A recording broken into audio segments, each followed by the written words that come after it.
Bonjour, je m'appelle Bernard, photographe et vidéaste amateur. Aujourd'hui, comment stabiliser une vidéo en vue de réaliser un timelapse avec un objectif longue portée.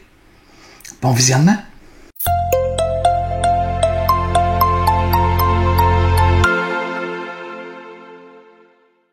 Par le passé, j'ai éprouvé d'énormes difficultés à faire des timelapses avec des objectifs à longue portée. Voici le petit accessoire que j'utilise pour stabiliser une lentille longue portée. On parle donc d'un support à téléobjectif, deux petites roulettes ici, petit morceau de caoutchouc quand l'objectif est déposé. La mise au point peut quand même s'exercer. C'est quand même assez bien pensé. Voici le trépied que normalement j'utilise pour à peu près tous mes timelapses, surtout mes grands angulaires. Mais quand j'utilise un objectif longue portée, inévitablement, c'est un petit peu petit. Fait que je vais dans un peu plus gros. Puis quand je vous dis dans un peu plus gros, je vais avec celui-là. Et je vous le dis là, même avec ce trépied-là, quand je mets une 200 mm, c'est pas stable. Il n'y a rien à faire. Ça bouge tout le temps. Voici deux photos.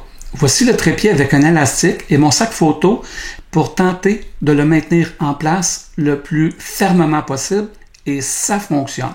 Le trépied est un trépied monstrueux et en plus avec l'élastique, ça le retient de façon parfaite au sol. Comme vous voyez, l'appareil photo est bien maintenu sur la tête de mon trépied de façon traditionnelle. Donc, sous l'appareil photo, j'ai une prise arc suisse et c'est déposé sur la tête de trépied. Malheureusement, ça ne suffit pas. Voici maintenant la nouvelle photo avec le petit accessoire. Et là, on voit, grâce à cet accessoire-là, le boîtier et la lentille sur deux points sont retenus et ça fait une énorme différence. Si je prends le 70-200, il y a un collier. Donc, j'ai un support dans le centre. Et malgré cela, il va y avoir quand même des répercussions qui vont se produire dans le timelapse. Dans ce cas-ci, je préfère encore utiliser le boîtier et le support qui va venir se déposer pour avoir deux points d'ancrage et obtenir une séquence timelapse qui va être beaucoup plus stabilisée. Si vous ne faites que de la photo, à 70-200 sur un trépied, il n'y a pas de conséquences. Mais pour une séquence timelapse, pas agréable. Voici d'ailleurs le test comparatif.